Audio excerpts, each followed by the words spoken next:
We're live. Oh, sorry about that. So calling the call to order the meeting of Wednesday, March 2nd, 2022 at 6 p.m. Will we all stand, please, for the Pledge of Allegiance? And Heather, would you lead it? Yes. I pledge allegiance to the flag of the United States of America and to the republic for which it stands, one nation, under God, indivisible, with liberty and justice for all. Thank you. And Carol, may I have the roll call? Here. Sorry, Commissioner Dialkine. Here. Sorry. Commissioner Luciano Bootson. Present. Commissioner Frank Shanebeck. Here. Commissioner Heather Muller. Here. Commissioner Terrell Moore. Here. Vice Chair Judy Bory. Here. Chairman Wayne Standage is excused. Thank you. We have a quorum.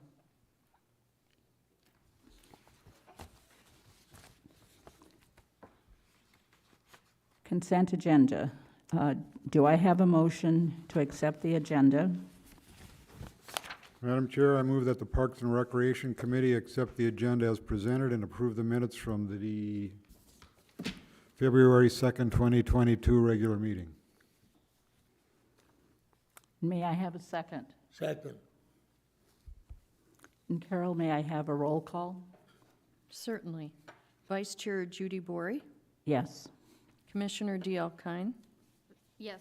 Commissioner Luciano Bootson. Yes. Commissioner Frank Shanebeck. Yes. Commissioner Heather Muller. Yes. Commissioner Terrell Moore. Yes. And Chairman Wayne Standage is excused. Okay. It passes unanimously.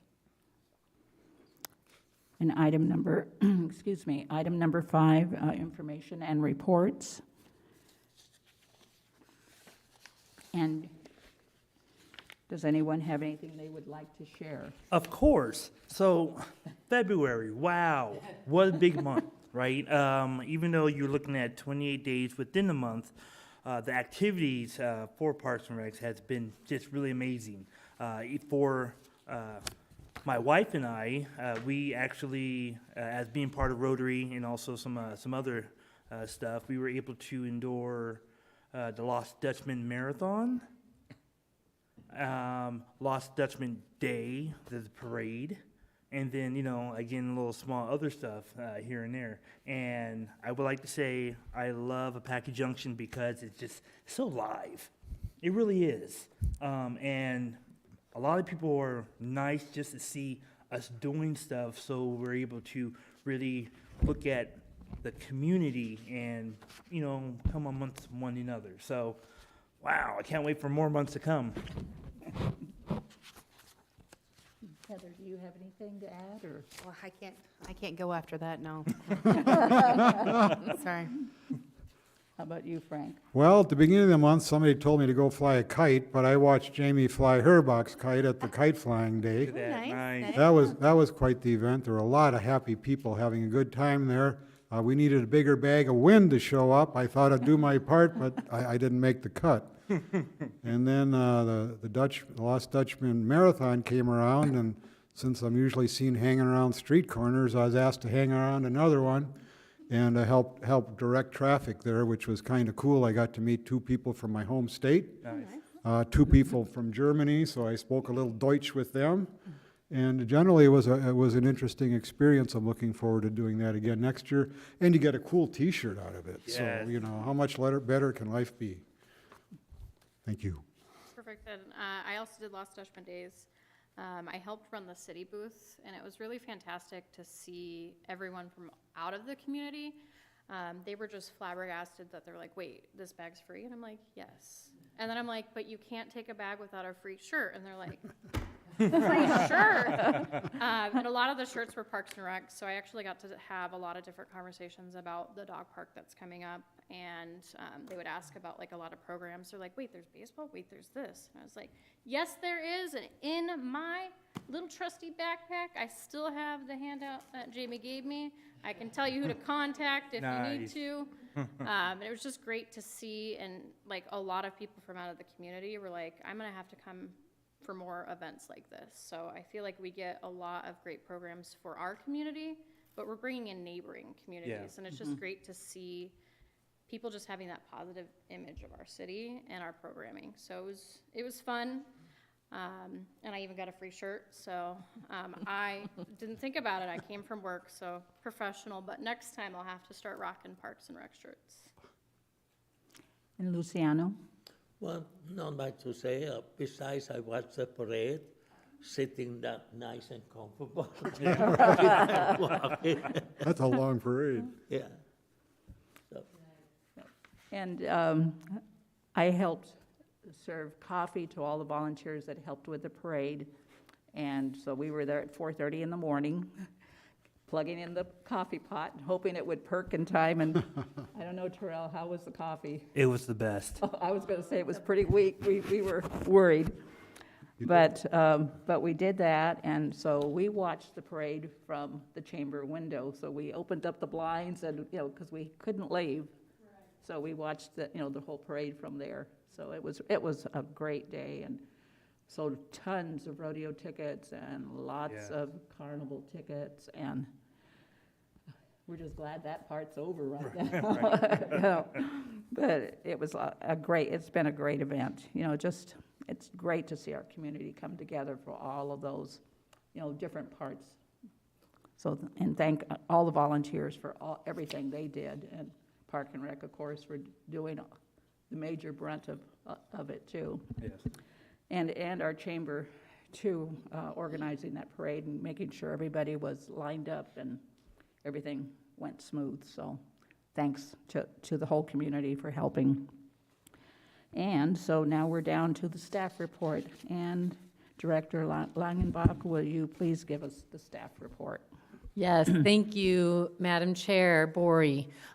Thanks, everybody who's been coming out to some of the different events and activities. I know many of you, visit the Senior Center and Silly Mountain and all of that. It's really great having a commission that is supporting and actually going out and seeing some of the things that we're doing. I think that's been really awesome, so we really appreciate that. And especially in some of the volunteer capacity that some of you are doing. Some of those are really important jobs, and it helps us to have another set of eyes on, or another perspective on how different things are going. So we really appreciate all of you. I'm just going to do a few brief things on parks, and then Jamie will carry on with all the programs and event stuff and fill you in on some of that. We have Dog Park coming up that we'll do an update on, so I won't share much about that, but we're in the middle of budget. And so a lot of the things that we've identified on the sheet that you guys received last time, a lot of those are working their way into the budget. And we have our budget meetings with the finance department to kind of talk through which of those things are going to get funded. The really good news is that there are some additional monies that the city has because of the ARPA funds from the federal government. In addition to a better fund balance this year, we've done really well the last 2 years in sales tax income. And so I think that we're going to really have a great opportunity this next year to be able to, knock a bunch of things off of our list. And we're still, finishing off a few things this year. We will be planning another, for our open space areas, we are going to be doing another spring cleanup, and this one is going to be at Silly Mountain. We are shooting for a date sometime in April. We haven't finalized everything, but we are working with the Forest District and a couple of our partners with SALT to be eradicating some of the buffalo grass and some of the grasses that are invasive species at Silly Mountain. We've identified some areas that are really problematic. And so we're going to kind of take a tackle on that sometime in April. So we'll definitely make sure that you guys are aware. We'll send out an email just so you're aware of that it's happening, but that'll be a really good project. Additionally, the Master Gardeners, we met them out at Flatiron, and they are taking a look at our Think Desert area and some of our other native landscaped areas, and they have some additional native cactus and things that they are willing to contribute and help with that area and to kind of keep it cleaned up and nice. So we're real excited about that. And then lastly, I don't think we've shared about the service sign recently. So the Rotary has been, one of their visions for the many years, for 3 or 4 years, is to do a city service sign sharing all of our traditional service agencies. So things like the Elks and the Rotary and the Moose Lodge and all of those, VFWs, all of those organizations that their primary mission is service, and they're also a membership organization, but their main mission is to raise funds for service agencies or to actually do service projects. And so in most towns, you see that when you're coming into town, all of the different little emblems of the Rotary and the Elks. So they've had a vision for that for a long time and have done some different fundraising, and they've paid for that project to start.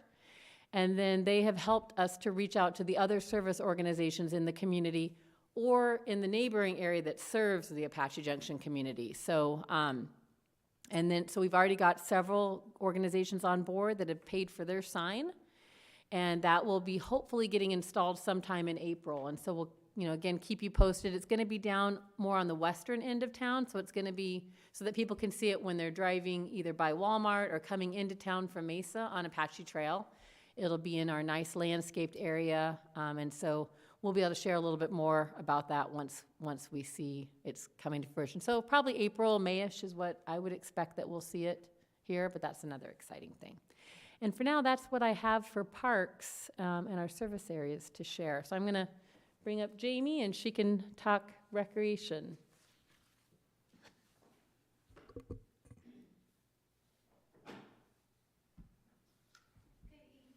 Thank you.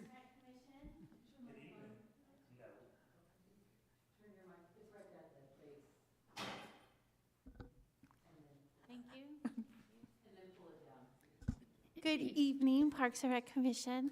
I'm a little sad because I don't have a gift for you for this meeting. I know, but I can't spoil you guys, so we'll have to wait till next month. But you guys already kind of talked a lot about everything that happened in February, and I'm so grateful for you guys for being out there and being a part of what we do. You're so proud when you finish your homework. You guys come up and said, I did my homework. Thankfully for you guys, March is just as jam-packed as February is. So we have a lot going on this month. We're kicking off our weekend with the Superstition Sleepover out at Prospector Park on Saturday. We were really hoping for a little bit warmer weather. Today was beautiful, but it is going to get a little bit chilly. So they'll be fine. They got to learn how to camp, right? We don't get to pick the weather when we go camping either. So we have that, and then on the 12th, we have Blues and Brews. That is a partnered event. So there's going to be blues music, there's going to be brews, all kinds of different types, IPAs, they've got the light beers, they've got the dark beers, they've got something for everybody. They'll have craft vendors. I believe they have over 30 craft vendors. It is a ticketed event, and you can find that information on our Facebook page, on our webpage. It is done through the Superstition Blues and Brews Festival. And then after that, we have Itty Bitty Olympics on the 19th. So while we just finished up the World Olympics, the most important thing here in our town is our Itty Bitty Olympics. You don't have to wait 4 years. We do it every year, pending we're not in a pandemic. So this year, we're back at it. It's 6 and younger. We always need volunteers for that because we have a lot of little kids, and that will be on a Saturday morning. So if you're interested, check your sheet. It'll be me. You said the 19th? The sheet shows the 26th? Oh, it's the 26th. Thank you, Riley. 19th is Dino Days. So 19th is Dino Days. Flatiron will be overrun by dinosaurs. Again, very popular event. It is a free event to our community. So March 19th is Dino Days. And then following that is Itty Bitty Olympics. So we truly have something going on every weekend. Also on Saturday is Concerts in the Park out at Flatiron Park. So if you don't want to go out to the sleepover, you can come listen to some music. So that's March. We did have Last Dutchman Marathon. A lot of you helped out with that. We had over 2,300 registered runners for that event. The city is heavily involved, helping from the packet pickup to preparation for the course to being the start and the finish line is where we get to host, with the full marathon being out at Peralta Trail. It's extremely exciting for us to be able to showcase, because that is an event where we have a lot of outer-towners. I believe over 30 different states were represented at the race. So that's pretty cool to be able to showcase Apache Junction to all of those runners.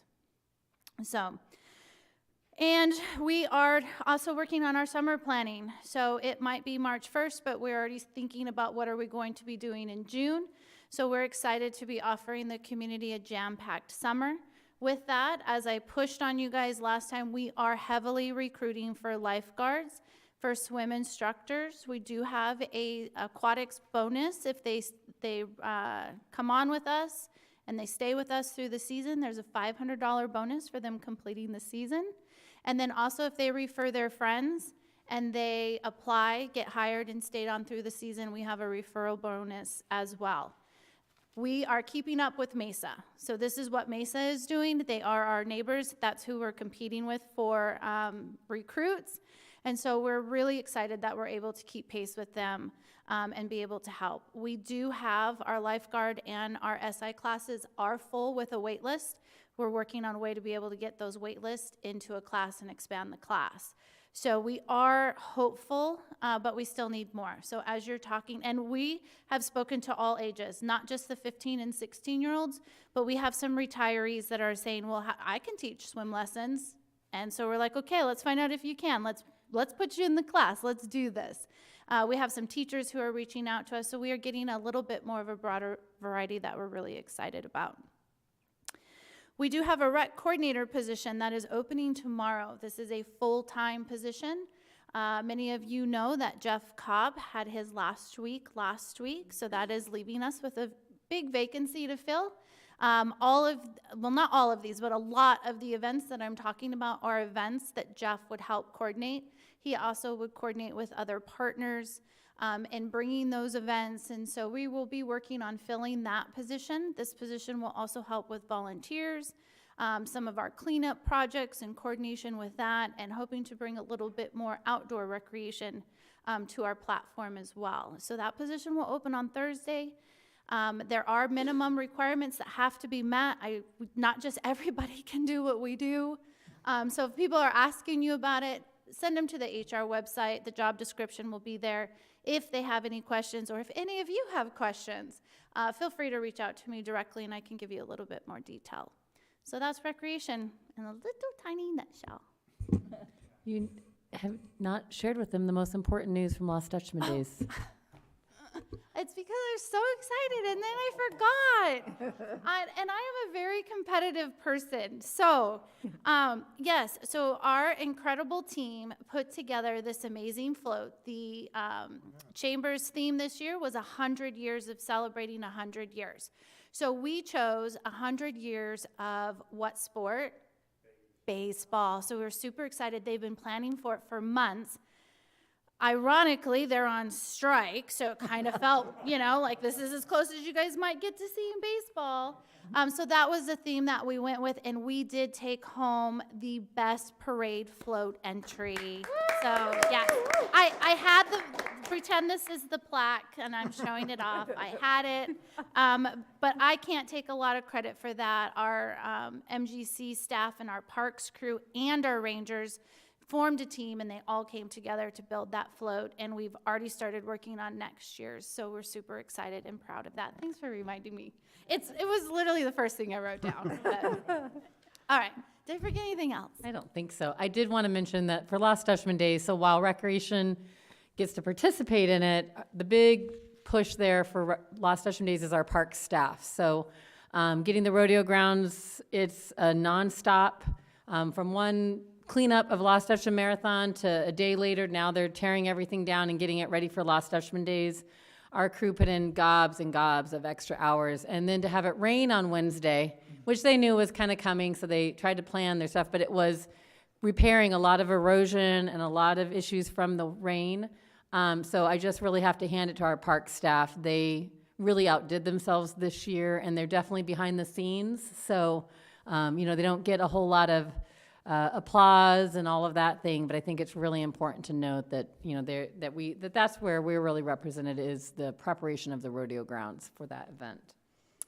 And that concludes our staff reports. Okay. And next is old business, and we have a few items here. So Liz, will you present those items? Yes, so I just have a very brief update on, I know we wanted to keep everybody up to date on the rodeo grounds purchase update. So we did receive information from BLM, and the council did discuss that in E-session. It was on the agenda. We cannot discuss the things that are in E-session. What I can discuss is just that we are working with BLM to talk about moving forward on purchase of that. The city will be sharing that whenever they're able to give more information, but they did, we did share with them the benefits of having that rodeo grounds, being able to have commercial activities out there versus just our nonprofit ones, and the ability to bring in some additional revenues. So right now we're very limited based on our recreation and public purpose lease that we've shared many times over the years.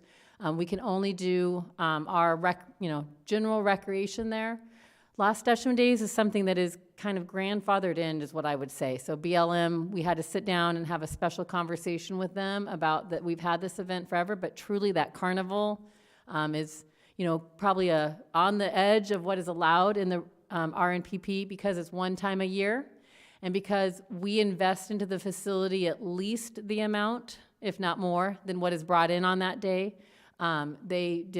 They allowed us to continue with Lost Dutchman Days, thankfully, because that would have been horrendous. But the idea is that we want to be able to have more events like that. So we can't have a rodeo. We can only have some of these nonprofit. We don't have very many of them. So we have a few of them a year. Being able to have more events out there for our community would be really great. But having other people to put them on is really important. So Lost Dutchman Days does not happen, we don't create all that. It is gobs and gobs of volunteers, and they do have certain people that are certain positions that are paid and certain companies that they work with, but having the ability to have a promoter come out and do a concert, or to be able to do things and then pay for the facility, and that's what we get out of it, that's really important to us. So that's what we're working on. The council throughout the last several years are very supportive of us moving forward with that. In our finance department, having land that we own is also really important for ourselves, for the future of our community. Much of our parks and rec amenities are not on property that the city owns. So while we might have built amenities on the school district property, on some of our other BLM properties, if for whatever reason one day somebody decided that they didn't want us to be there, it would have to be for a very good reason, and it would be probably a politically bad thing to do, but ultimately, all we own are the structures that are on those properties. So it's really important for us to start thinking about how we can invest in our community. And Liz, is that land, that's what's there now? It's not anything to expand? Correct. So expand or the part that we have been asking BLM, that BLM has been pursuing the purchase for, and we've shared kind of the steps that they have to go through, is just the area that is fenced in at the rodeo ground. So it's not even the parking lot. It is the fenced-in area where the carnival, the rodeo arena, and all the vendor booths are in. So that entire fenced area is what we would be purchasing if that's the route we go. The rest, everything else is on the Prospector Park lease. And so even for so if we were to purchase it and be able to have commercial activities, we could still use the parking lot, because parking is part of our plan of development for Prospector Park, so it's within the rights of that lease. We would have to be cautious only if we chose to pay or to charge for parking. We could do it, but we would need to do it in a way so that the money comes back into the Prospector Park maintenance. We spend hundreds of thousands of dollars on Prospector Park, so there's that's definitely a no-brainer that would be able to happen. I know we have some community members that are just concerned that, if the city were to buy it, and then sell it to developers. So the only reason why we are looking to buy it is so we can continue we've already invested so much into that facility. That would be and that is not in anybody's thoughts. So it's important just to share with the community when they ask that this is an opportunity for us to be able to do more for our community out there at the rodeo grounds. Additionally, I just lost my train of thought. Yeah, so I don't know if you have any other questions that I could answer in general about what does it mean if we were to purchase it, or where we're at in that process. So with us purchasing it, let's say if they want to do the Monster Jam big trucks, is that something that we'll be able to put on for the community? So we would be able to hire somebody, or we would be able to let somebody rent that facility, and they would be able to come in and do some of those things. We would obviously charge them then for our staff that are working, so the city could bring in the money that it needs to be able to put on something like that, and then yes, it would be there for the public to be able to, to be able to participate in. I'm sure they would charge or do whatever you would need to do. But yes, so those are the types of activities that could end up happening out there. Okay. And so a lot of different things. Concerts, those types of things. Absolutely. So, larger scale concerts, other equestrian events, a whole lot of variety of events. Okay, thank you. Dutchman Dog Park is the next on our list of old business. Whoops. I did want to show, so we'll just put this up right now, and I'm probably stealing some of Jamie's stuff. Sorry, Jamie. That's cute. I know. So things are going really well. So as we've said before, I think the community is actually surprised that we think we're going to be opening this spring. We feel like we're behind just because we had hoped to be done in January, but we've kind of not made any promises throughout the community, knowing that materials, there's a lot of materials delays. We've had some really real challenges with COVID, with staffing of some of the different contractors and the subcontractors. But things are going really well right now. We are hopeful that our Ramada is coming in at the end of this week or shortly thereafter, so that'll be going up soon. And then the landscapers, if you've gone by recently, the landscapers are getting in all of the additional trees and the shrubs, and they'll hopefully next week be doing rock and our grass. Fingers crossed, everything is ready for the grass to come in at the end of next week. So once you see some of those things in the Ramada, it's definitely going to just be taking shape and looking really good. Once those come in, then they'll start adding back in all of our fence panels. You might see fence panels even going up before that, and they'll leave some other areas. Our light poles are really the only other thing that we're kind of waiting on that has to happen, but they're supposed to be on track for the delivery that they had shared with us, which is sometime here in mid-March. So we should have a good idea of when our ribbon cutting and our true opening and then our grand opening will be, and I'll let Jamie share a little bit more from the Citizen Committee on that. But as far as construction goes, things are going as smoothly as they could be expected at this point in time. So we're really excited to be getting closer and closer. The other part I wanted to mention to you that I think is important for you all is, we've shared the rules, and those rules were determined by our park ranger and our citizen committee. We will be meeting with the police department next week, with animal control and our park ranger teams in these next couple of weeks, just to fine tune some of our messaging and then to be on the same page of who handles what. So animal control tends to handle most of our aggressive dog or dog bites. They get involved. Our park rangers, though, will be there to make sure that park rules are being enforced and to intervene whenever they're not on duty. So we'll be kind of fine tuning and finishing up on that. I'm going to have Jamie come up, and she can give you it. Did I say that or no? Am I supposed to be doing that part? Yes. You wanted to share what we're thinking for? That's a cute bench. That is really cute. So we will be purchasing, or we have already purchased 3 of these, one hopefully for each area. We'll know a little bit more when the fence post goes up. But we've been working, we meet with that citizens group every single month. Our next meeting is next Monday, if any of you are interested, at 4:30. We're working through a soft opening, grand opening. We're thinking we'll have something that will be kind of like invitation, folks who've been a part of the process, our dignitaries. Probably a weeknight, we'll open it, and then after that, the park will be open. And then once we are open for a little bit, we will plan a little bit more of a grander opening, but we are trying to be very cautious of how we plan it because we don't want, 300 people with their dogs all in the same place at the same time. So we're looking at some different variations to kind of be able to spread that out. And we also know that we're getting into our warmer months as well. So that might have a little bit of effect on how we put that all together. But they're all in the works. We just don't have a date yet. And once we do, we will make sure that you guys are aware of that so you can put it on your calendar because we're really looking forward to it and we might need some volunteers.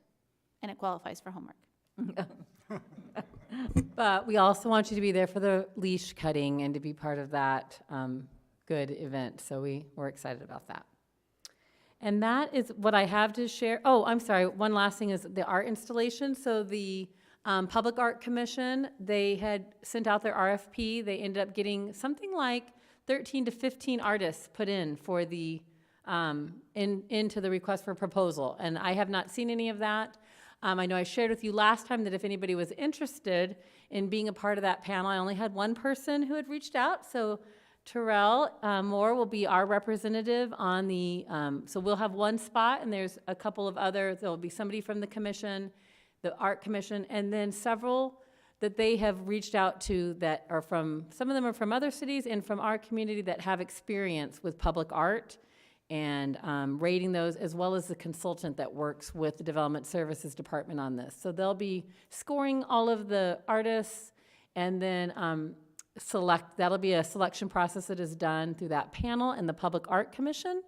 And then once that artist is selected, they will work with us on, how easily is it maintained and safe and all those kinds of things. But all of the candidates, some of the criteria that they have to have some experience actually installing in public spaces. So that way they know what some of those challenges might already be. So we're really excited for that. It's really exciting that we got so many applicants. We were worried that we weren't going to get very many in the beginning, and then they just got a bunch there towards the end. So that will definitely be a process that takes us, probably into summer, maybe into fall.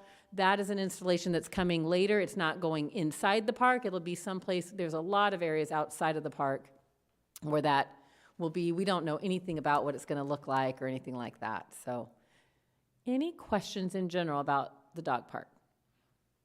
Are any of the benches going to be able to be named if a person wants to donate? So actually, the reason why we got these is because we had an individual that reached out and wanted to donate benches, and we really originally were not having benches on the inside. There are seat walls all like in the Ramada, in some of the other areas, but on the inside. In a lot of areas, they'll bring their own chair and take it back away with them. We really didn't want to decide where that was all going to be.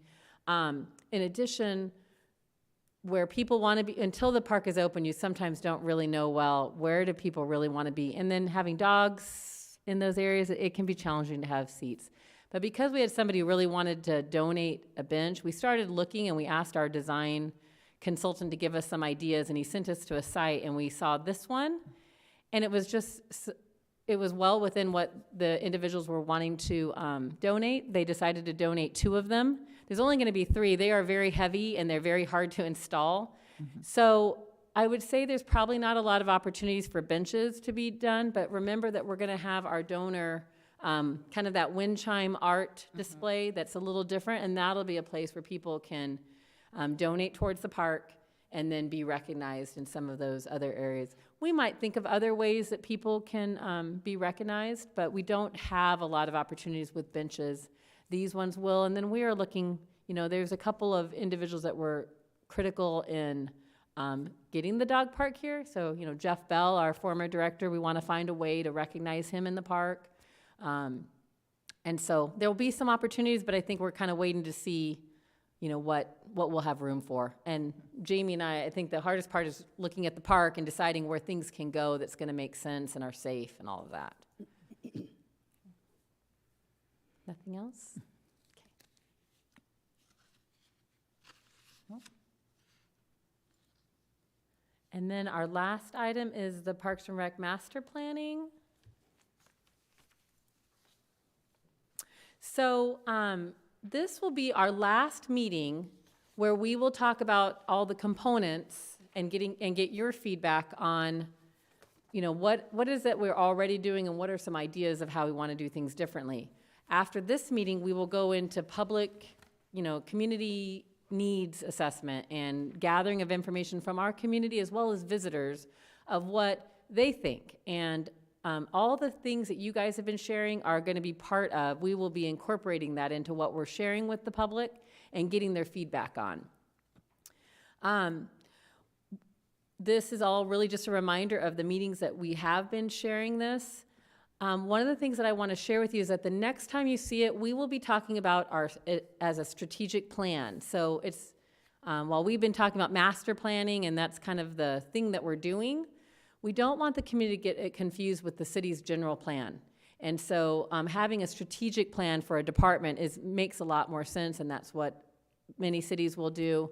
Ours will end up being called the Parks and Recreation Strategic Plan. Remember that we talked about that once we get all of that and you guys have adopted that after our community feedback and after all the things that we do next, it'll get adopted, and then annually it would be revisited. So it'd be something that is a living document, not something that we just do one time and we hope we're following it. Every year, it would be part of the commission's agenda to just be re-looking at it and looking at our strategic plan and making sure that we are hitting all the goals and objectives and see all of our short-term, mid-term, and our long-term facility and program goals. So what's coming in those next years, we'd be establishing those on an annual basis, and that would help guide me and the rest of our departments when we're going out for trail grant money, other things like that, that we would know what are our priorities and make sure that we are doing things that we've all kind of agreed to. Right now, as things arise, we as a city are trying to respond to them, and having a better strategic plan for Parks and Recreation will help us to be able to say, nope, that doesn't fit into what the community said they wanted. We're going to pass on that, but this does fit. And so it's going to help to guide us in the future. So today's focus is going to be on our programs and services and our marketing. And we're just going to, I'm going to share briefly with you each of these areas. Jamie's kind of waiting to hear if you have, so we'll share an area. I'll explain to you a little bit about what we provide in that. And then Jamie and I will answer any questions that we can that you might have, and then we'll move on. So we're sharing with you today all of our program areas, and then we'll be wanting to talk a little bit about, you know, where are there gaps? What are things that we are not providing right now, or that maybe somebody else is, and we can kind of go into that. So Multigen Center operations is the first thing on here. So think of that as the facility itself. It's our membership, having MGC or the gym members have access to the gymnasium, to fitness equipment, to fitness classes, our climbing wall, all of the amenities there that are part of the membership, as well as it is a service for the community to be able to use those facilities. So the rest of the facility is used on a daily basis for other departments to host meetings, to have community gatherings, and the community themselves can rent much of the space at the multi-generational center. So it kind of serves multiple roles.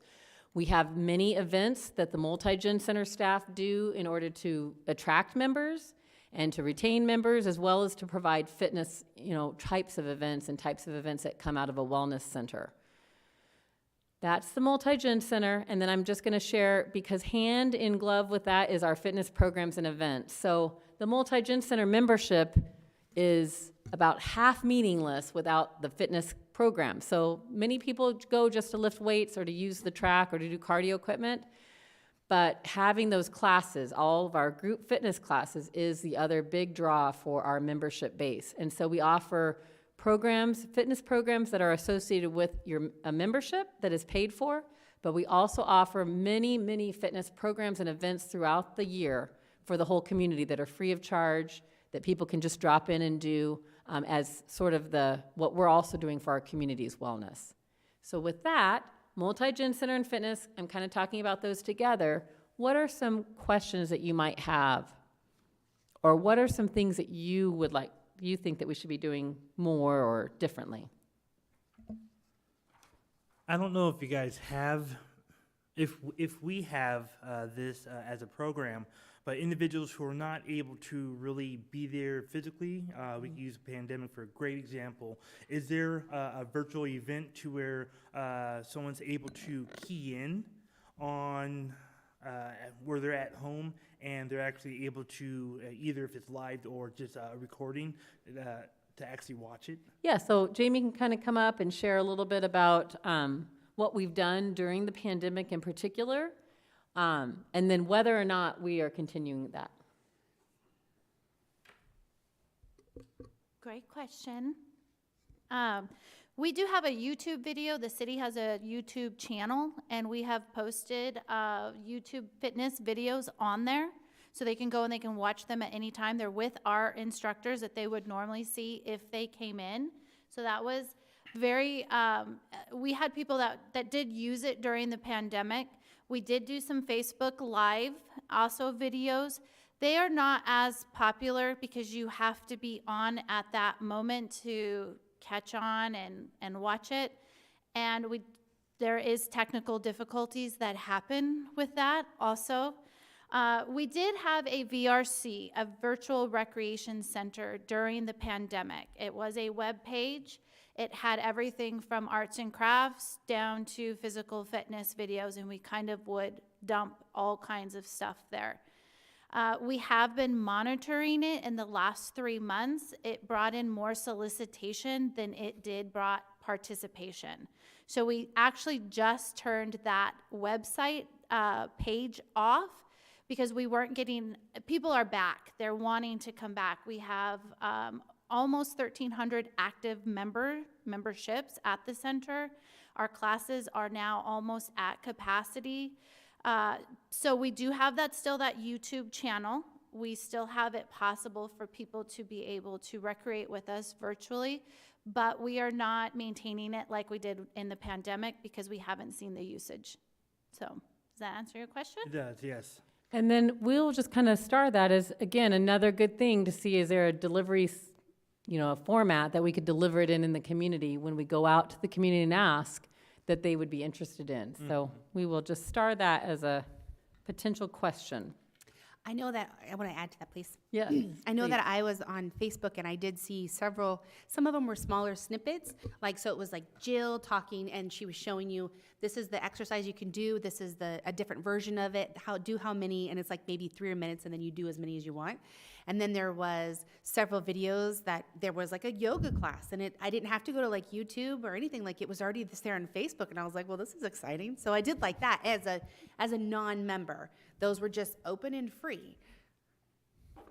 Sorry, we also do have Facebook playlists. So they're not as widely popular, but we were able to create playlists based on categories. And so there was some fitness playlist, and that might be some of those longer ones that you saw. They still live on Facebook. So somebody could access those at this time still. Nice. Is there any thought at all of opening on Sunday? Well, currently right now, the reason we're not open on Sunday is really because it is a kind of a maintenance day, and it is an operational thing. So again, maybe something that we would be asking the community about. We don't get a lot of, not getting a lot of people in makes it really hard to commit to having staff. And it is a, staff-heavy operation at times. So I think it would be a good question to ask the community. Because I will be honest, we don't utilize it as a maintenance day anymore to be, as much as we did when we first opened. We are able to schedule a lot. We've just learned a lot that we can schedule around other things that we're doing. It is nice having that day as nothing's happening, so that way when we do have a major problem, we know we can do our gym floors can start on a Saturday and they end on a Sunday. So I think it's a good question to ask the community and to determine. It just would come with, does it bring more members? Right. And could we afford it? So a good question. Key. Yep. Thank you. Do we have the obstacle fitness, I think, what was it going to be out at Desert Shadows or out at the skate park? So at Superstition Shadows, we have one new feature that is more of a fitness type of structure, the bamboo structure that's out there, and it is utilized. But part of that grant that we will be getting from the Land Water Conservation Fund, we'll be putting a fitness circuit around the walking area there that we hope will be utilized. And then that's free for the public, and that way they can go and work out and utilize that. And do we have anything around the Multigen Center? We do That type not. of- No, that has not been identified. Super Shadows where we kind of kept everything because we can have dual purpose. So the PE classes and the kids at the high school and the junior high can certainly utilize it whenever it's during the part of the day that is underutilized.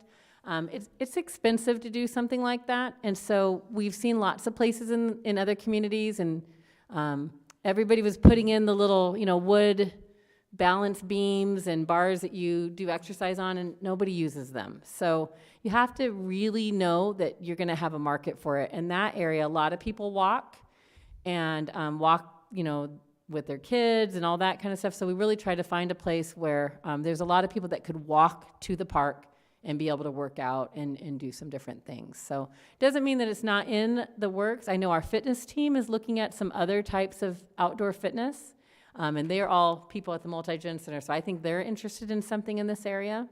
So that's another good thing that we can kind of be looking at. And I was also thinking about disability, some disability type of exercise outdoors, Yeah, for sure. Okay, I'm going to move on to special interest programs. So just to give you an idea what and I'll talk about both of these areas and then you can just ask questions in general. So special interest programs, think of it like all of the just regular, just our leisure learning classes that don't fall into kind of any other category. So they're not our sports leagues, it's not the Multigen Center, it's not seniors, it's really just anything you could think of, art classes, dance classes, all of just the little extra. We hire special interest contractors. Some of them our staff teach. Science with Jake is one of our very popular classes, so it's one of our staff that puts on that activity and people sign up for it. So we have a variety of special interest classes that we've offered over the years. During COVID, because we weren't able to be in person, we've really scaled back on that quite a bit. So we're kind of trying to grow that a little bit more, but those are kind of things like art, cooking, anything that is leisure learning. We're working with a library right now because they also offer a lot of classes at the library, and that's fabulous. But us really looking to making sure that we're not duplicating classes and that we're, or if we are, that maybe they're meeting different target markets. And so that way we're both kind of providing as much as possible for the community. Senior services and programs, we've talked about this program area a lot of times throughout the years. We took over the senior services several years ago.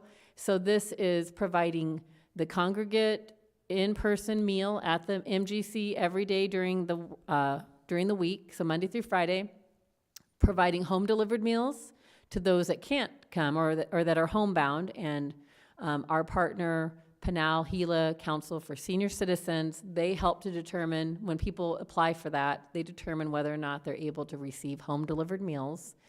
And then we also offer transportation, so a little bit of transportation to people who can't drive to the MGC but don't need to stay, that want to get out. So they'll pick them up for the meal, and then they also will transport to some occasional shopping trips and things like that. So that's getting picked back up again. Am I saying that right, Jamie? So again, during COVID, there's a lot of things that we stopped doing, but all of these things are starting to pick up again. And then as you can see in this picture, there's lots of just senior programs that are part of the day. So that are free to the seniors. There are some that they can pay they pay like for each, I'll call it a semester, but for half of the year, they pay a small fee, and then they can participate in all the programs that they have during the week. So they'll have some senior-specific fitness classes, dance, different clubs and different group activities that they do at the senior center. So any questions on these two areas? Can I be a senior at 34? Yes. I've got fun events. Don't be in such a hurry. So I believe that they welcome all ages, and they really enjoy all of our staff that aren't seniors yet, I'll say. And So yes, you could if you'd like to. I mean, I feel like I'm 60-something. Yeah. Sophomore. You're an old soul. Yes. Any other questions in this area? Okay. So aquatics programs and events. So what we offer our open swim. So just for the public to be able to pay that small fee and to be able to utilize a, world-class facility with slides and the zero depth entry pool, lane lines, all of that.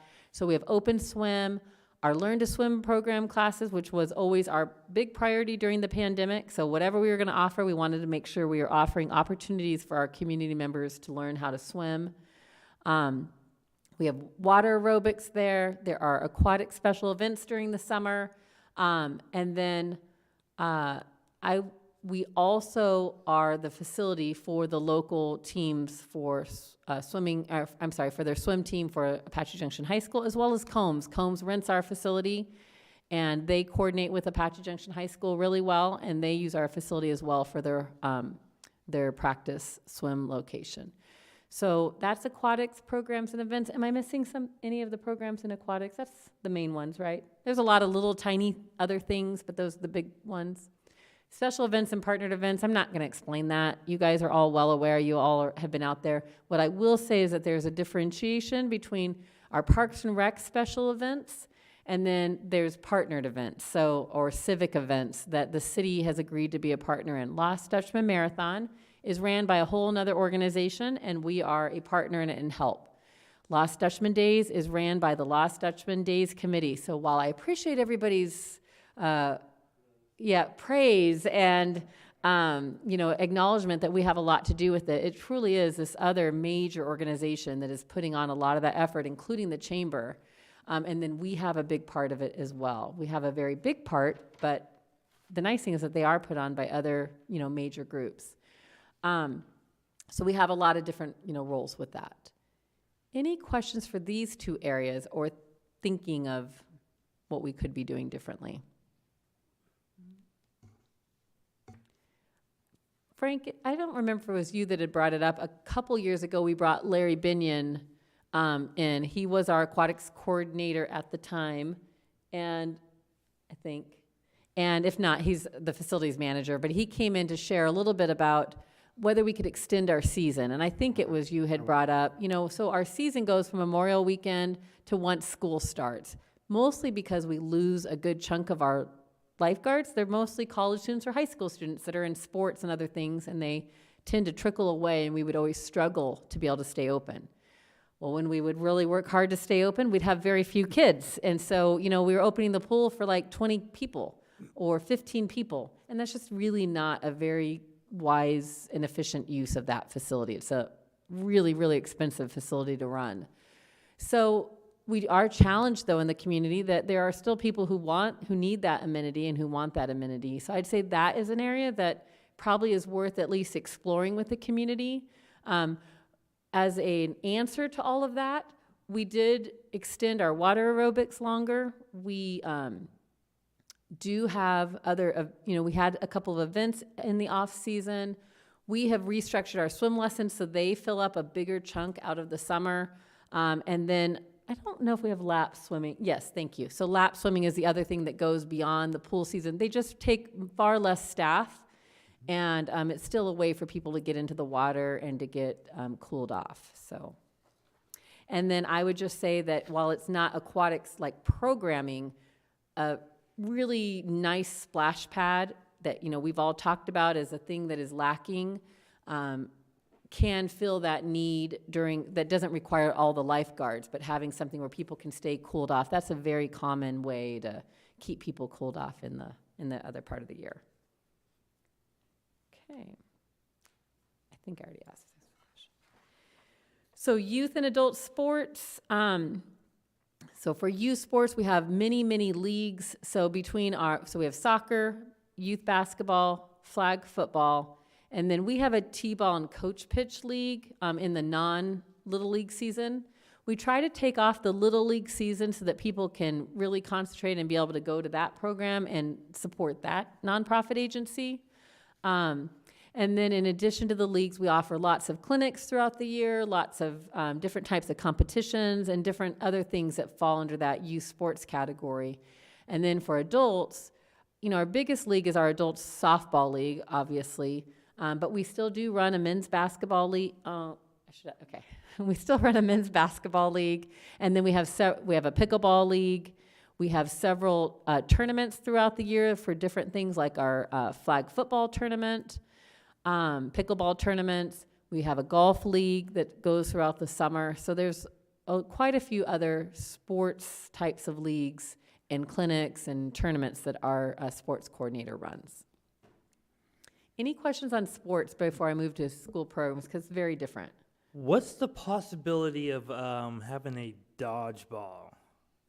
I think that's a great I idea, and it might be a great MGC thing that attracts people to the MGC at a time that maybe we would have less. think that would be fun. Yeah. Honestly, I do think that would be fun. So both dodgeball and kickball, dodgeball became really popular for a while, and then right now kickball is also still popular. So like over the last 5 or 6 years, I'd say recreational, sports we played as kids became things that adults are wanting to do. Mm-hmm. And so I think they're definitely, and especially as we gain more people, the problem is if we would try to offer a kickball something, and we just wouldn't get enough support. There just wasn't enough people wanting to do it at the time, but our community is changing. And so I think it's definitely worth putting on our list and looking for other opportunities. Because we do know that traditional sports are kind of going by the wayside. So, there's youth sports is definitely on a decline as kids are doing new things. Tennis is not as popular because pickleball has kind of taken over. So we definitely want to kind of stay up with what is truly asked.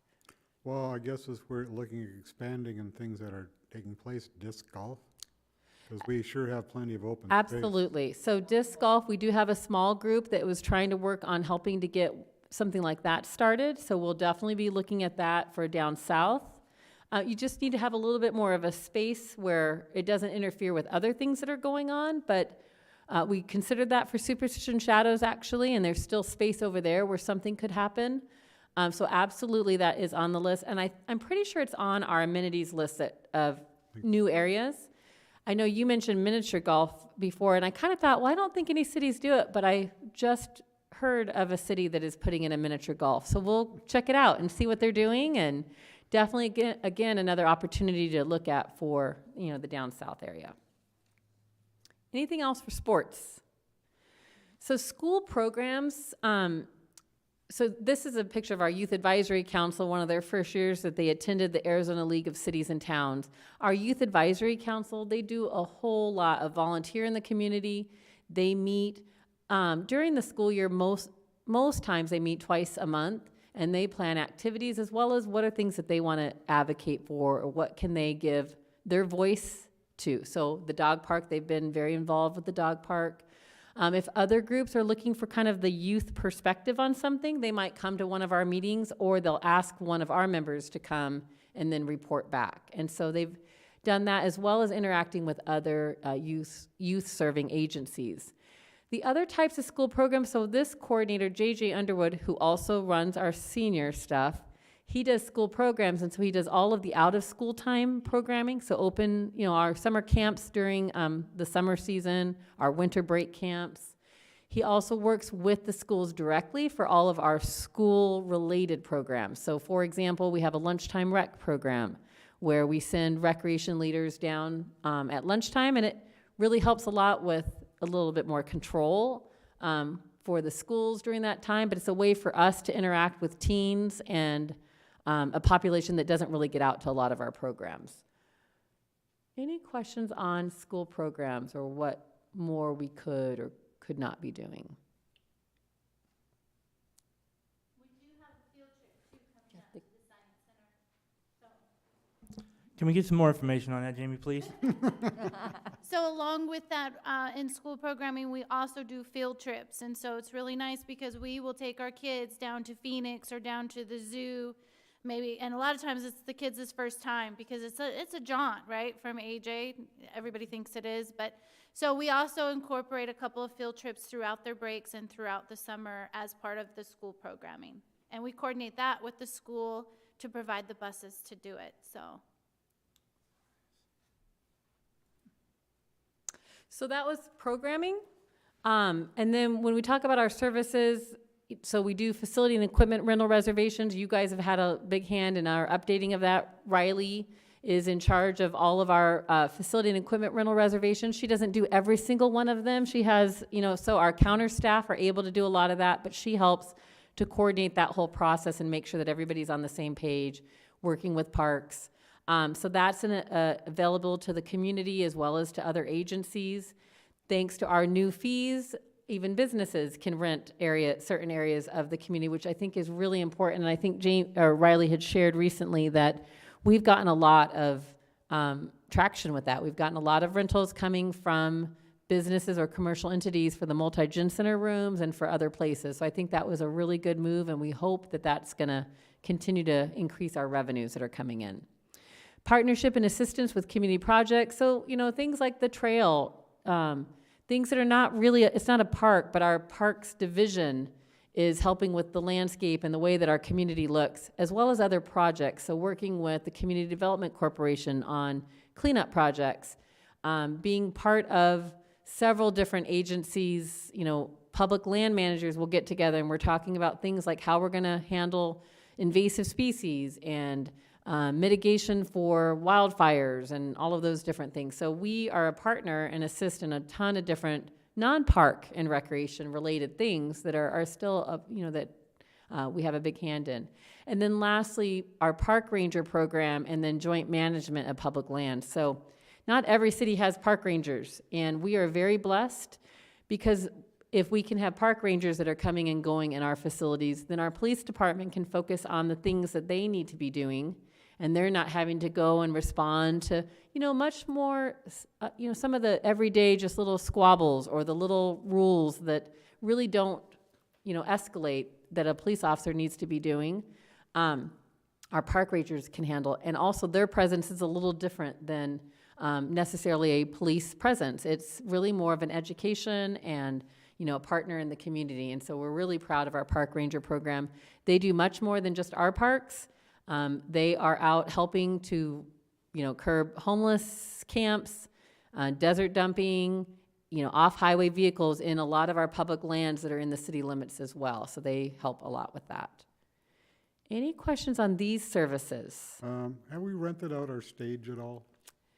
I remember we talked a bit about, we've changed You wanted to share a little bit about procedure how, on that. So we actually rented out our stage last night for a church group to have their concert at Prospector Park. Oh, Yes, and it went great, and they loved it, and they want to do something for Easter, so we have What- rented it out. Riley, about how many times during the year would you say that we've, Probably 4 at the max right now, but with our fee, it's now a little less. We made it a little less. So we're hoping, and now commercial businesses can rent it also. Right. So I'd wondered, because we changed our fee structure on that, and I thought it was to the benefit of the people wanting to Absolutely. rent. yep, so it's a little bit less Poor now. It's $250 less for them to rent it. So It's making a difference? it Good. is. thanks. Thank you. Anything else on those? So gaps, we've kind of done it as we've talked about it, but is there anything else? So now think about, I've shared with you what are our general offerings and the main categories we do, but there's things that lots of other communities do. And so want to hear from you. Once I hear from you, I will share with you anything else that we have been, that we know that we're not really providing right now that we want to probably find out if we should be. It's more on the spot. Sorry.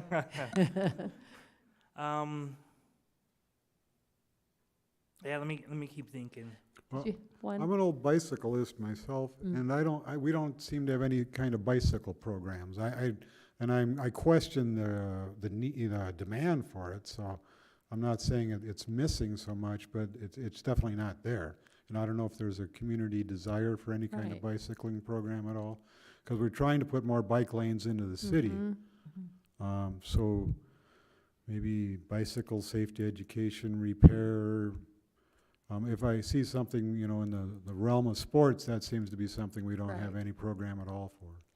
I think also, so that would be a good example of certain programs that maybe are kind of a smaller niche of people, but maybe starting with things like clubs. So, you know, maybe there's not a lot of people that want to come and sign up for a bicycle, whatever, event or learning. We did offer a mountain bike learning, how to mountain bike, and we just didn't get a lot of response. But I mean, we tried once or twice, so that's not a reason not to do anything. But we've kicked around, you know, clubs for some of these. So being a meeting place for people who want to bike ride, and we'd have like the monthly location for them, and then they go out and do all of their different things. And I'd say that was kicked around, you know, 4 or 5 years ago. So that might be a way to get some of those types of things, but we'll definitely put it down, and that will for sure go into some of our needs assessment as we're gauging the community. And I know at the Chamber, we've got the bike trails for Maricopa County, and then also for Tempe, and I think there's one other city too, Gilbert, I believe. And, but they're all like more or less paved along the canals, along those Right. type of things. Yep. And I know Carol put into your guys' packet the active transportation map. So again, we're just so much more of a younger and newer city. So Gilbert's and Tempe's, they've been around for a much longer time, and they have a higher population. So I think we're in our first stages of that, making sure that every time we do a road, we're adding bike lanes. And so I think we'll get there and have some of that connectivity. I know that was a major goal of Larry Kirch, our Development Services Director, who is now retired and he's not with us anymore, but he put a lot of that in motion. So yeah, I think those are other, you know, great things.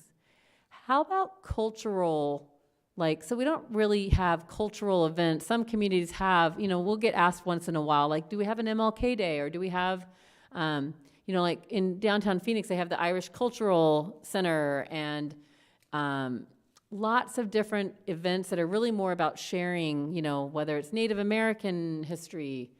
I see that in some of the areas, and so that might be something we just kind of gauge what is our part or anything in that. We used to have SALT speakers come in. Do they still come in? And So Superstition Area Land Trust, Yeah. SALT, yes, they, so they're not doing their series right now in person.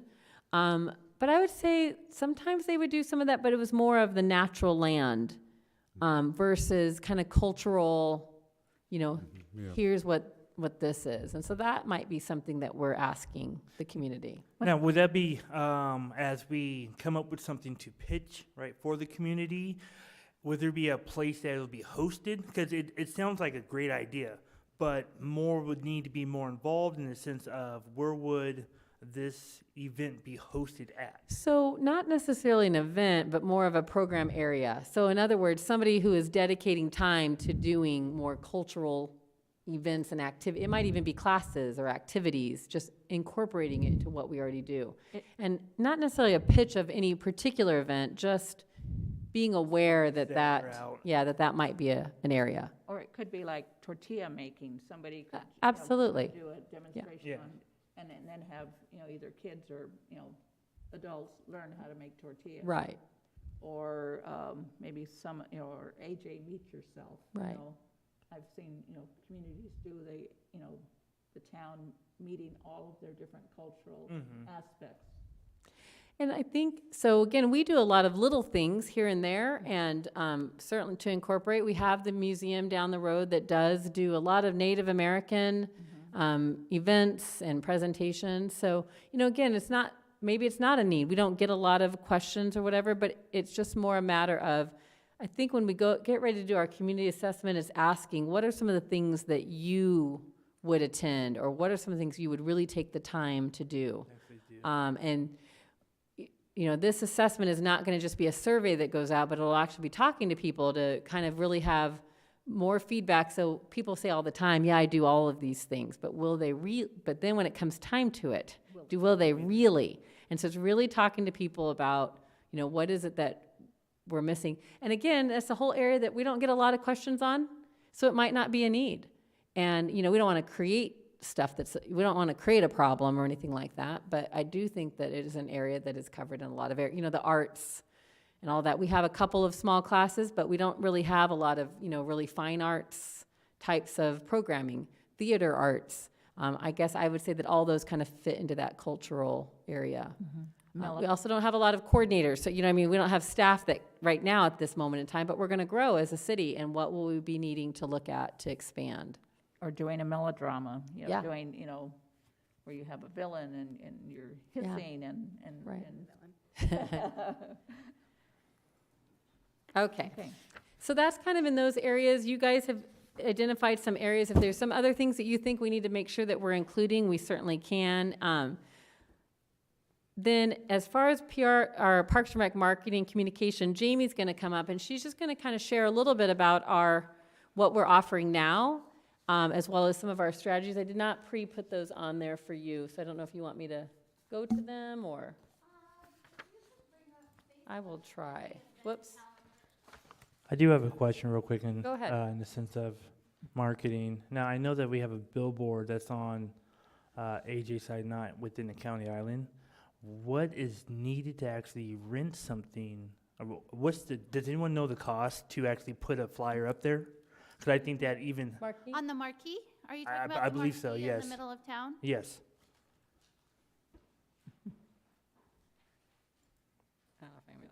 So our marquee fee is only, we only allow nonprofits to advertise on the marquee just because it kind of goes fast, and so we don't want a whole bunch of stuff on there, but it is $50 for 10 days. And then they submit their ad. I input it, and then our city manager's office actually makes all of those ads and puts them out there Yeah. for everybody, so. I'm going to show you also like where you can maybe. Shoot. Yeah, I'm sorry. I should have put these up here before we started. Because even I think that if we were to talk with a nonprofit and kind of give them a pitch of what we're trying to do and see if they are something that they gear onto, would be something cool to allow the community to see as we come up with the idea to put up on there. That's something to think about. So the city does advertise a lot of their programs, and then they had created a policy when it was first started. They don't want it for commercial use just because there's not enough room, as Riley was saying, but they do want nonprofits to be able to, and so the nonprofits can pay that fee, and instead of, we used to put banners in the community, and that was like on poles, and it was a big major process and problem. This is kind of a very simple way that they can get their message. And it's amazing how many people actually do see stuff because they're stopped at that light for a little while, so they see quite a few. I always get excited to see the pet of the week. I'm not gonna lie. I love Right. it. I'm like, who is it? Who is it? Is it gonna make, So I'm going to talk a little bit you about do that while our I pull this up. marketing, and I sometimes make the mistake when I talk about our department and our marketing, I'll say our marketing team is working on it. And then other departments be like, oh, you have a whole team? That's amazing. Well, our marketing team is headed up by Riley, our analyst, who has a whole other plethora of job duties. And then we have some of our staff that actually enjoy marketing and might, tinker with it, or they might use it a lot. And so they have input and influence on our marketing. We don't have somebody who has a marketing degree and that's all they do is marketing. We have a little marketing team, and they meet and they help, manage all of our social media. I manage social media, Riley manages social media. So we do have a team, but that is not their sole job for marketing. So we are on social media platforms, and right now that is how the world is working, is social media. That is the drive of our marketing. We do many facets of marketing, but social media, we are on Facebook and we are on Twitter. Every once in a while, we have done a TikTok, but we do not have our own TikTok page or account, so to speak. We're also on Twitter, but we're kind of phasing that out. It's just not the market or the platform that Parks and Recreation is using. So for social media, I want to throw out a whole lot of numbers at you. Maybe something sticks, maybe it doesn't. But on Facebook, we have over 7,000 followers. 31%, and these are all based on Facebook algorithms and their data, 31% of those followers are here in AJ.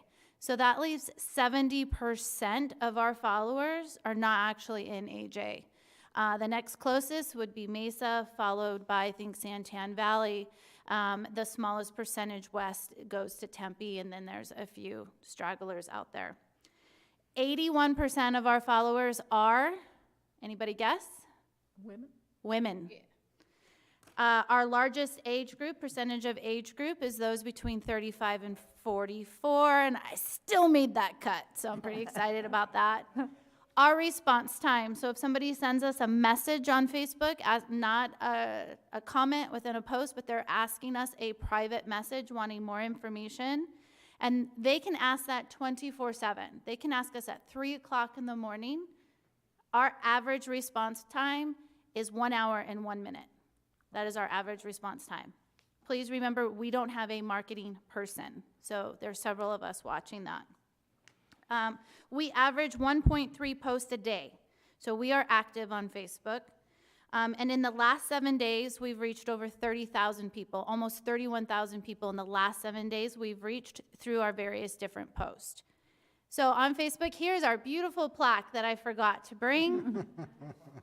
This post alone, with our plaque, reached over 4,500 people, and that's pretty impressive when it's about us. We're not advertising, we're not asking for anything, we're bragging about what we just accomplished, and we had 4,500 folks look at that post, so that's pretty exciting.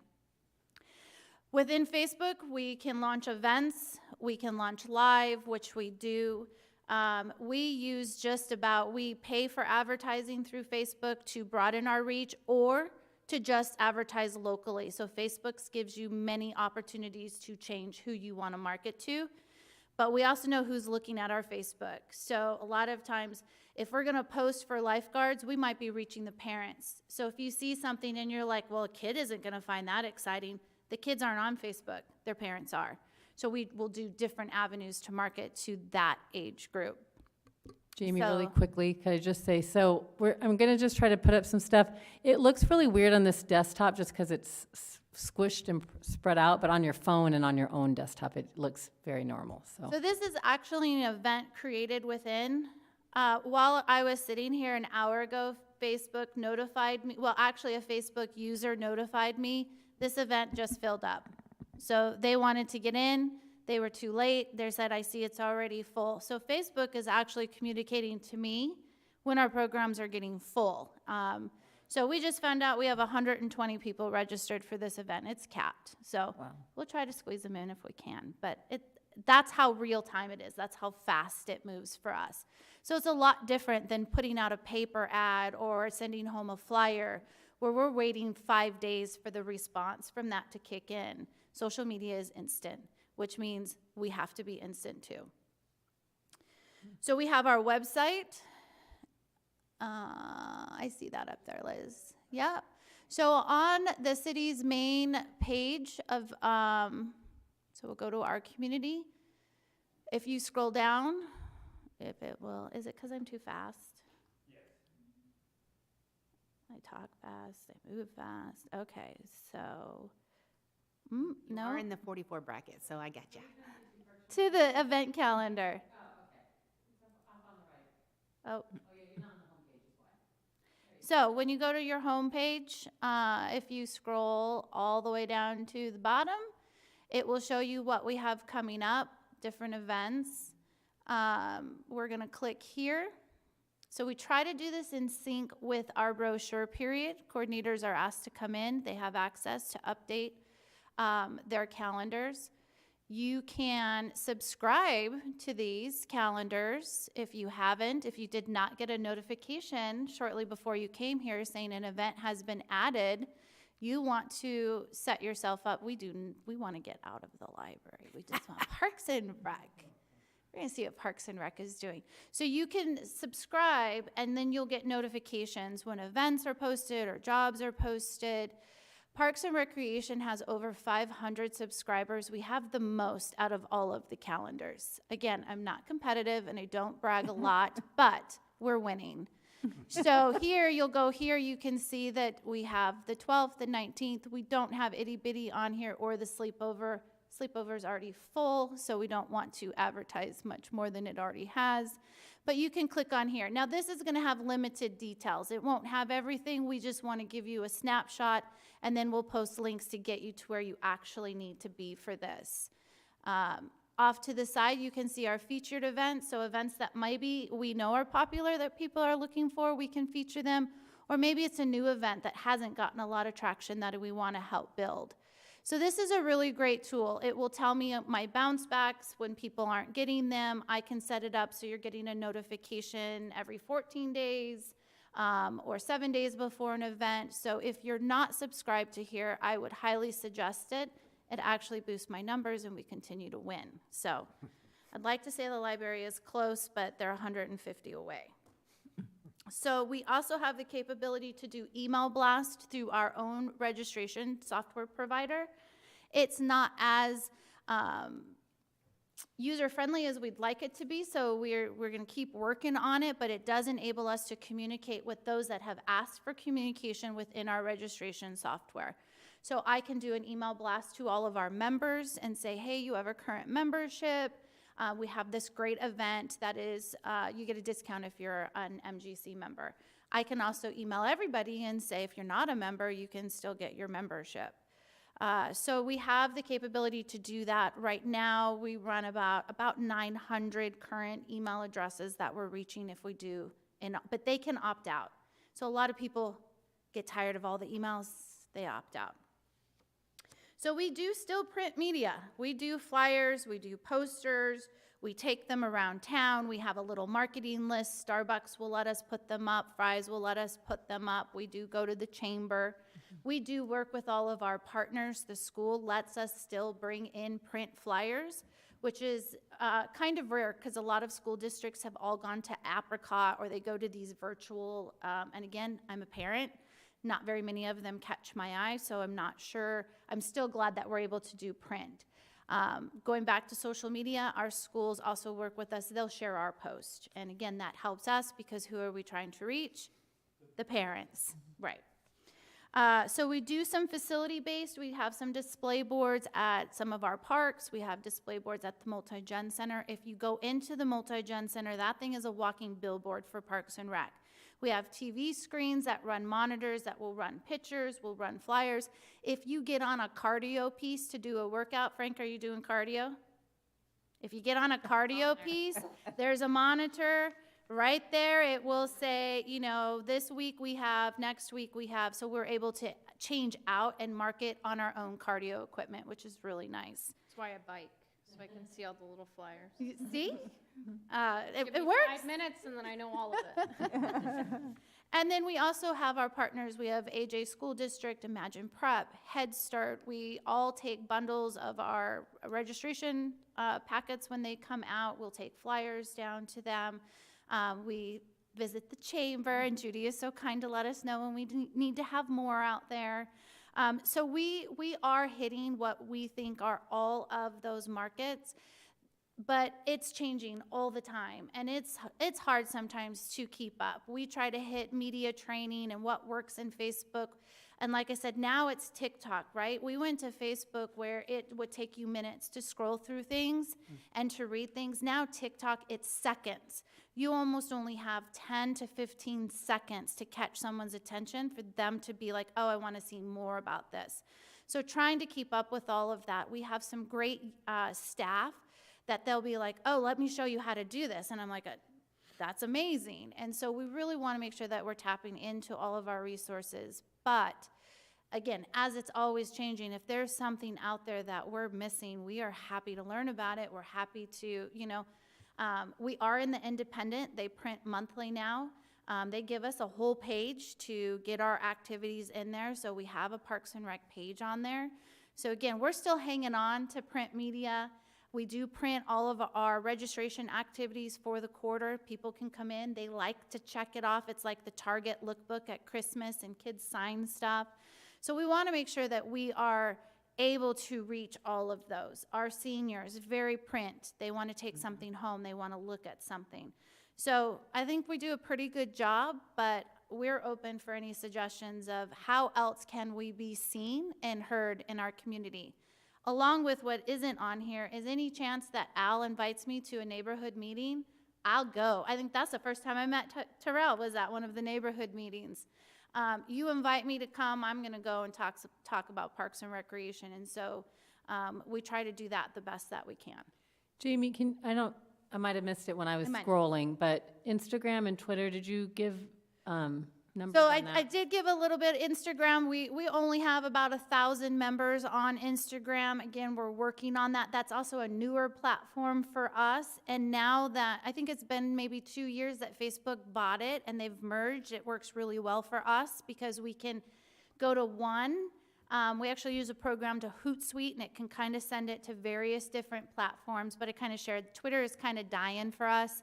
We don't think that we're probably going to be holding on to that. It's just not a platform that people are using for Parks and Rec. It's very much your sports, and when I say sports, your NFL, your, collegiate, and your political platforms are using Twitter, so. So I was wondering, for our one full page of on Independent, is there any way that we can kind of be broadcast so others know who we are? As in the Parks and Rec Commission? Yes, Oh, you want your face in the paper? I do. When we used to go old school and we had a citizen brochure, there was a page that was dedicated. We had our council members on there. You guys could, they were in there too, yes? Do you remember? Yes, she's shaking her head, yes. So we had a lot more opportunity. We had 16 pages of an independent to be able to do that. So what you're asking is if we put you like down at the bottom and showcase, here's your Parks and Rec Commission members. Yes, and we could do one, you get a new update every month, correct? Mm-hmm. So then one of us could be featured every month within that little small corner, just enough for So people just to to see. clarify, so it's not like it's a monthly update, so it's the independent newspaper. So it's Right. basically, they're just giving us some space to share our programs. Mhm.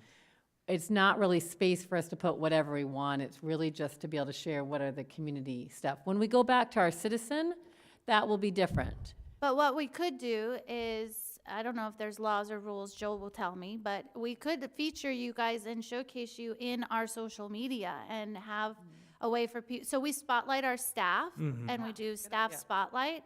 I think that would be, again, I don't know what we get from as much from the print media, but I think we could, and then that would give you a platform too, because you'll see what people say or how they interact.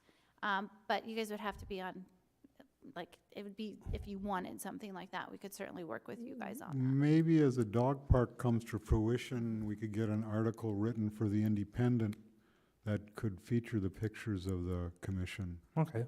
I know those papers are usually desperate for people to write articles. We could actually do it ourselves and submit it to see if they want to run it. I ran a few in the AJ paper that used to be, and at that time, anything I would cover and write down, they were glad to have. And I'm wondering if the Independent wouldn't feel the same way, that if we provided them with a nice pictorial news release on the opening of the dog park, we might be able to accomplish that. So Al will be working on a press release from the city for all of that, so we definitely could have somebody work with him on that. I think maybe more so for the commission, maybe it's that you guys write an article about what the commission does and educating people about what it is, and certainly could share a little bit about the dog park. But I think the opening is gonna have, Al will definitely be working on that, and it would be awesome if somebody else worked with him on it. So, let us know if you're interested. I will put Frank is, Go ahead. Al and I get along pretty good. Like, you can't get along with Al, you can't get along with anybody. so other than me coming to you each month and telling you about our activities, do you guys hear about them? Do you hear people, your commission members, do people tell you, I went, I saw, or I didn't even know? Because the Multigen Center has been here for 17 years, and we still have people walking in and saying, I didn't even know this existed. And I'll say, well, how long have you lived here? I've lived here for 25 years. And it just, blows me away that they don't know that we sit between the police department and the library, two other essential services. So, like, what is your feedback on that? And I run into what you're talking about. It's like, what? But it's not unique to Apache Junction by any means. I do think that you guys, our social media is good, with a lot of people really not on Facebook or some of the social medias that could make it hard. So even with the flyers, I think that kind of works, and then hopefully here in the near future, we're able to really talk to them on a one-on-one basis or something like that, to where more people know of Parks and Recs. I think even actually not scratch that, but again, I think there are the abilities for more individuals to know about us as we continue to do what we're doing now. You're saying each of us could be more active and visible as somebody representing the Parks and Rec Department. Yes. So on Facebook, again, going back to what we know, where we have statistics, the number 1-2 times that we see a jump in likes, so people coming to our page and liking our page, is mid-October and February. Do you guys have any idea of why that is? Weather. Winter visitors. My birthday is in October. I do a lot of social stuff on there. I do agree with every single one of you, but those are also our two huge event months. So we are getting ready for big events, and I think it's people coming to Lost Dutchman Days. I think it's coming to the marathon. I think it's coming out for Halloween, and they're like, oh, I want to know more. And so they're liking that page. So our biggest event months are also where we see that spike in likes on Facebook, not just reaches, not just conversations, it's people liking our page are in those 2 months. So I think you're right, getting out there and being visible, having booths at the highly publicized events, whether they're our own or not, talking to those people and saying, we're here and this is what we have to offer.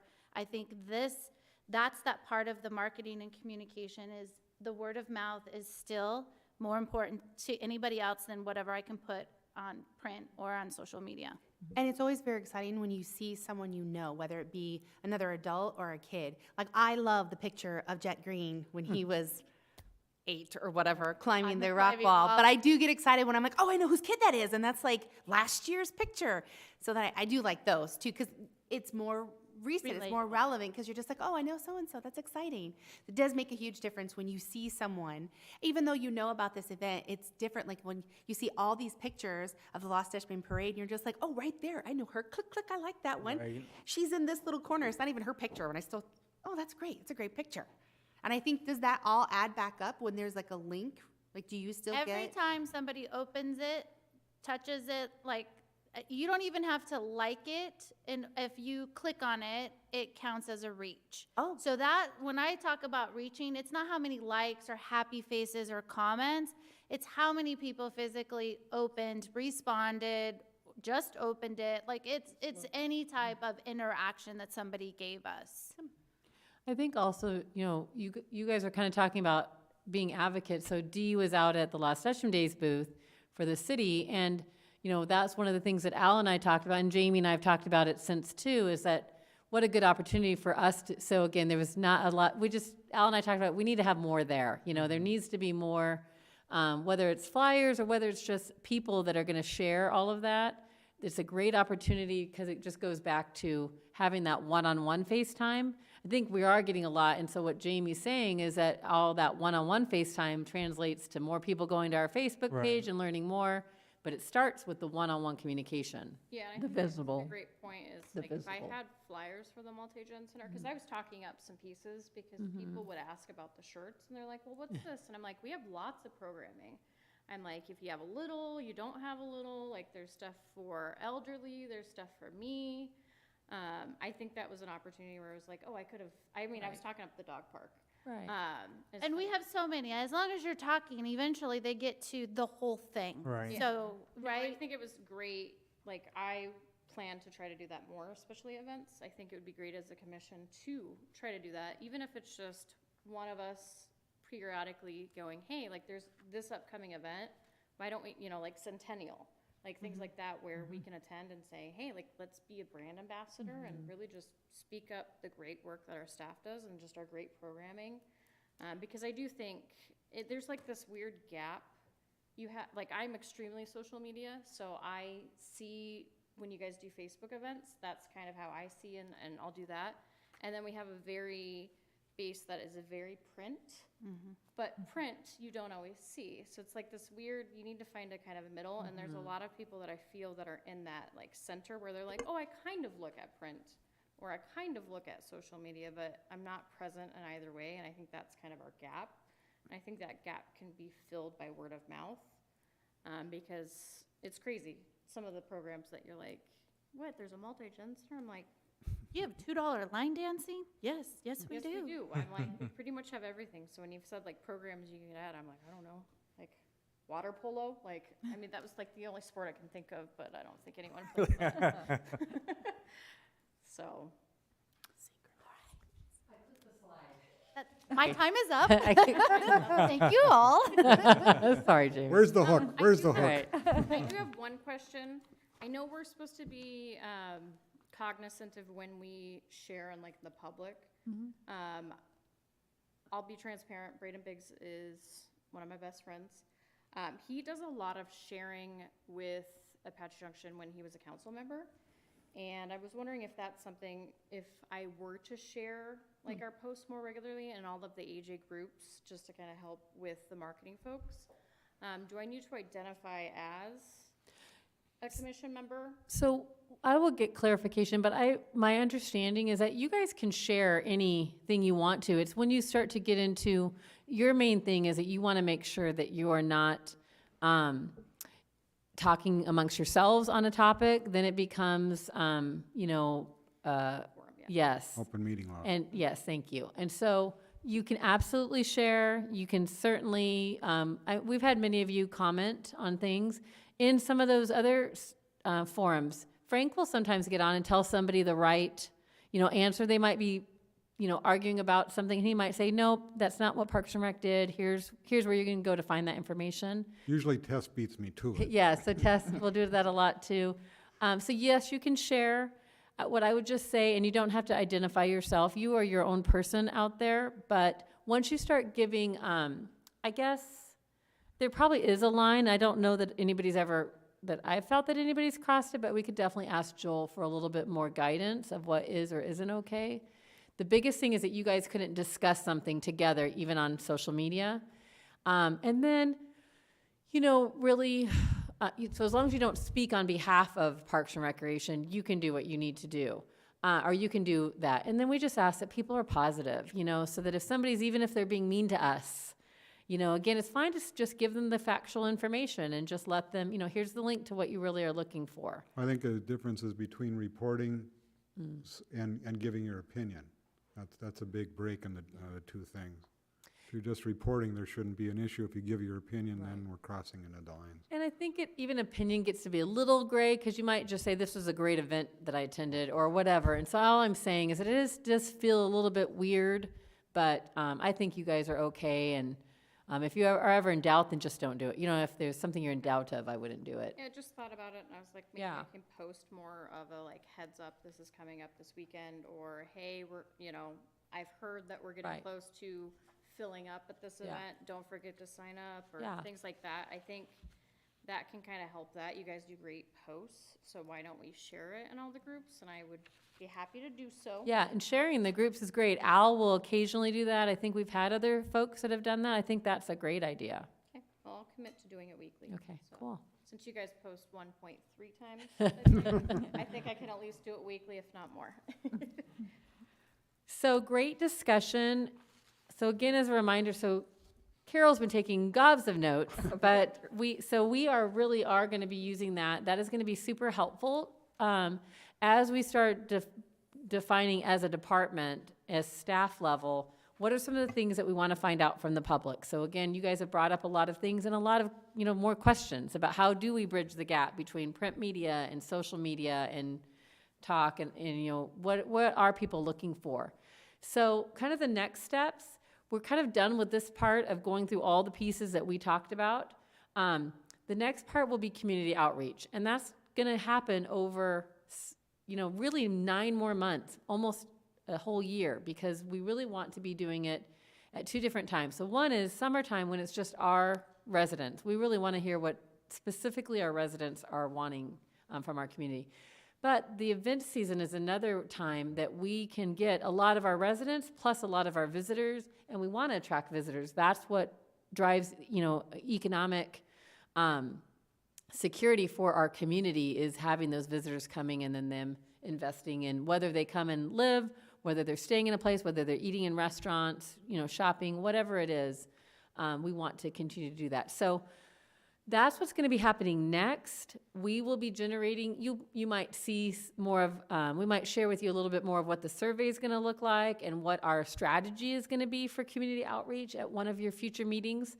But then it will be really going out in the public and getting answers. Some of it is going to be in a survey that goes out through various means. Some of it's going to be just being at events and asking people, having a dialogue with them to answer questions, and not necessarily a checkbox, but digging deeper into, how do you get your materials? How do you find out about what's going on? Whatever it is that we're asking. We might need your guys' help with that. So again, having a little, routine of at Halloween or at some other event, that maybe there is a place where you guys are going to be at the booth and asking those questions or helping us, but so will staff will be as well. Once that has happened, then we'll be sharing the results with commission and I kind of jumped the gun. Sharing the results with commission, identifying what we want to be doing and what is going to be our plan, and then also identifying potential funding sources for things that we want to grow. Some things will go away. Jamie's already shared Twitter is really not, we've tried for a long time, and it's just not, and it really isn't a platform for Parks and Rec. So we don't have to keep doing it just to say that we're doing it. We just need to be done with it and be able to invest our time in other areas. So we'll be sharing results. We'll be identifying what of those things need more funding and how will we get that money to be able to do those things. And all of that will be going into a strategic plan that is going to identify, what is our short-term and mid-term, long-term goals for facilities, for programs, and then our services and how we deliver those services and communicate them. And then you guys will be adopting that at some point in time in this next year. So I'd say this time next year, we're having that conversation about here's what we learned, what is it that we're going to take from this and go forward with. Questions? Okay, thank you. Okay, so we're on to new business. Thank you, Liz. And there's no new business to cover tonight, so we will move on and call to the public. Do we have any public that would like to speak?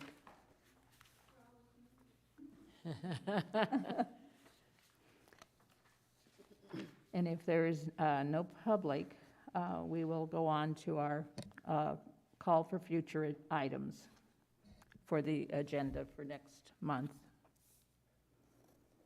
Does anyone have any items they would recommend adding to the agenda?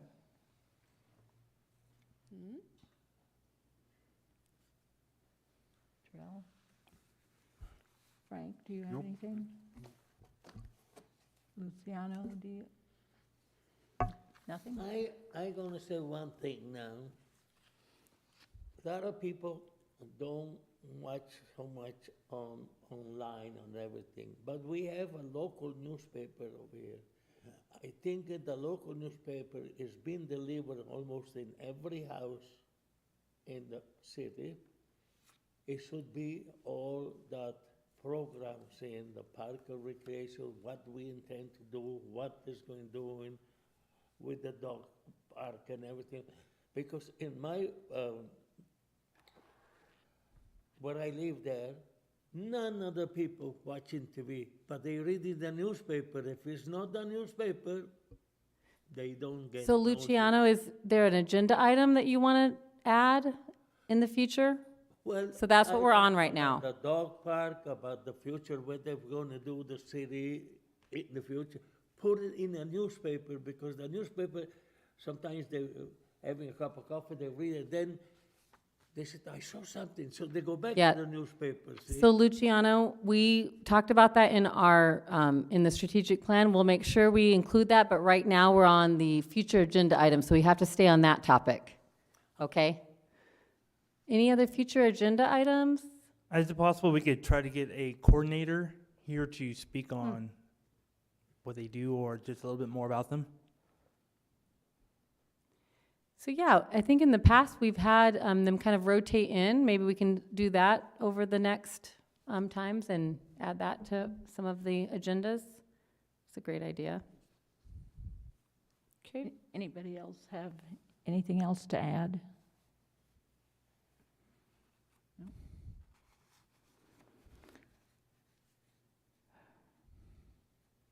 So we're now down to number 11, and selection of meeting dates, times, location, and purpose.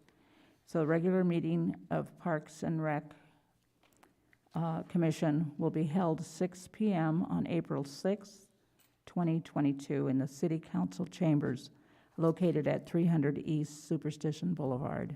Madam Chair, could I, before we do a motion, or could I suggest, so we had this in here, we don't have a lot for the agenda coming up, and we're not going to have this strategic plan stuff really on there. And so if there is not anything pressing, I would recommend that maybe we don't have that meeting and we come back in May. We'll be definitely communicating with you about the dog park opening and all of that. Unless there is, if you really want us to get started on bringing in coordinators, I think we could do that month. But I just wanted to suggest we don't have any big news and business, really, I guess is what I'll say.